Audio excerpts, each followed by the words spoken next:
phonics သင်ကြားရေးကကလေးတွေရဲ့ဦးနှောက်ဖွံ့ဖြိုးမှုနဲ့ဘယ်လိုမျိုးဆက်ဆက်လဲပေါ့နော်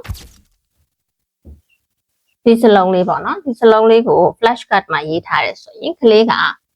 မျက်လုံးလေးနဲ့အရင်မြင်တယ်ပေါ့နော်မျက်လုံးလေးနဲ့အရင်မြင်တဲ့အခါမှာသူ့ရဲ့ဦးနှောက်ထဲမှာ letter box ဆိုတဲ့နေရာလေးပေါ့နော်စလုံးလေးတွေကိုတိုးလှောင်ထားတဲ့နေရာလေးရှိတယ်အဲ့ဒီနေရာလေးက F လေးရဲ့ပုံကိုသူသိမယ်ပေါ့နော် I လေးပုံသိမယ် SH လေးကိုသူသိမယ်ပေါ့နော်အဲ့နေရာလေးအလုံးလုံးတယ်ပြီးတဲ့အခါမှာဒီရဲ့အတန်လေးပေါ့နော် fish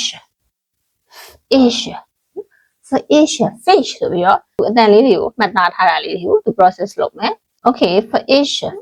ဆိုပြီးတော့သူသိသွားတဲ့အခါမှာဒါကတော့ခြေထဲမှာနေတဲ့တတဝါလေးအကြောင်းကိုပြောနေတာပဲပေါ့နော်ဒီစကလုံးတွေကိုနားလဲတဲ့စိတ်ပိုင်းလေးမှာသူရဲ့အုံနှောက်ထဲမှာသူ fish ဆိုပြီးတော့သိသွားတယ်ပေါ့နော်okay ဒါကတော့ကျမတို့ reading brain ဘယ်လိုအလုပ်လုပ်လဲဆိုတာလေးပေါ့နော်ကျမတို့ phonics သင်တယ်ဆိုတာဒီအစောပိုင်းကာလမှာကလေးတွေရဲ့ဥနှောက်ဖွံ့ဖြိုးမှုမှာကျမတို့ကဒီ neural pathway တွေမှာပေါ့နော်စလုံးလေးကိုသူမြင်တဲ့အမြင်လေးနဲ့ဒီအကြားလေးနဲ့ကိုသူချိတ်ဆက်ပြီးတော့သူ့ရဲ့ဒီ neural pathway တွေကိုပို့ပြီးတော့ခိုင်ခိုင်မာမာဖြစ်လာအောင်သူ့ရဲ့ဥနှောက်ကိုလေ့ကျင့်ပေးနေတာဖြစ်တယ်ပေါ့နော်ဒီ reading brain ဆိုတာကျမတို့မွေးကလေးကပါလာတဲ့အရာမဟုတ်ဘူးပေါ့နော်မွေးကလေးကလေးကစာဖတ်တက်လာတာမျိုးမဟုတ်ဘူးပေါ့နော်စာအုပ်တွေပေးထားလိုက်မယ်ပေါ့နော်ကလေးကိုစာအုပ်တွေနဲ့ရင်းနှီးအောင်လုပ်ပေးထားလိုက်မယ်ဆိုကလေးကစာဖတ်တာအလိုလိုတက်မလားနော်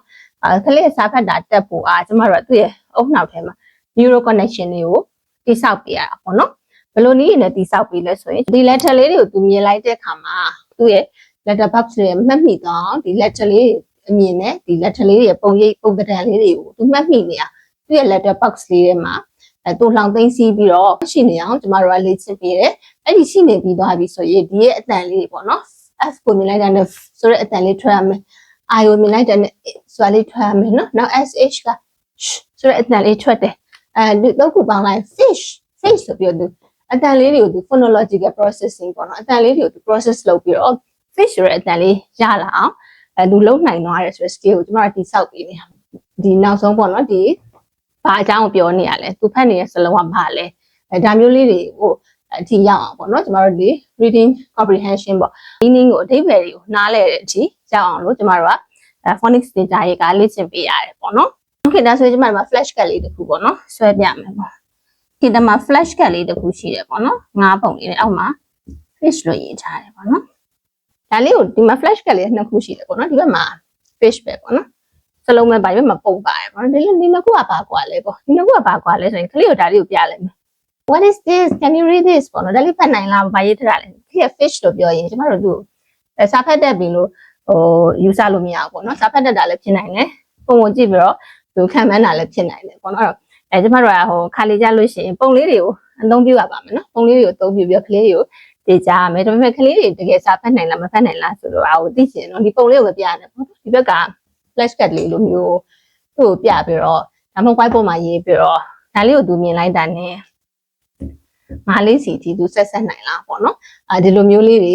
သူ့ရဲ့အုံနောက်ထဲမှာ neural connection လေးတွေအလုပ်လုပ်လားပေါ့ဒါလေးတွေကကျမတို့ phonics သင်ကြားရေးမှာဒါနားလည်ထားမယ်အဓိကအချက်လေးတွေဖြစ်တယ်ပေါ့နော်ဒီဗီဒီယိုရဲ့အစအမေကိုပြန်ပြီးတော့ချုပ်ရမယ်ဆိုရင်ကျမတို့ phonics သင်ပေးတယ်ဆိုတာလေကလေးရဲ့ဒီလိုမျိုးဥတောက်ထဲမှာချိတ်ဆက်မှုတွေကိုသူတို့ train ပေးနေတာဖြစ်တယ်ပေါ့နော်သူတို့မွေးတော့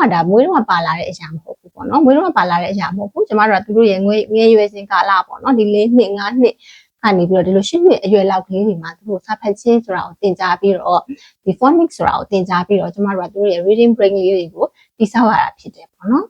ဒါကတော့ phonics နဲ့ဒီဥနှောက်နဲ့ကြားရဆက်ဆက်မှုလေးကိုပြောပြပေးသွားတာဖြစ်ပါတယ်။ Okay phonics သင်ကြားရေးနဲ့ပတ်သက်ပြီးတော့ပို့ပြီးတော့ထဲဝင်လေ့လာခြင်းနဲ့ဆိုရင်ကျမစီမှာ phonics training program လေးဖွင့်ထားတာရှိပါတယ်။ဒါဒီ program လေးအကြောင်းကိုစိတ်ဝင်စားရဆိုရင်ကျမကို contact လုပ်ပြီးတော့ဆက်သွယ်မေးမြန်းလို့ရပါတယ်။ Okay bye bye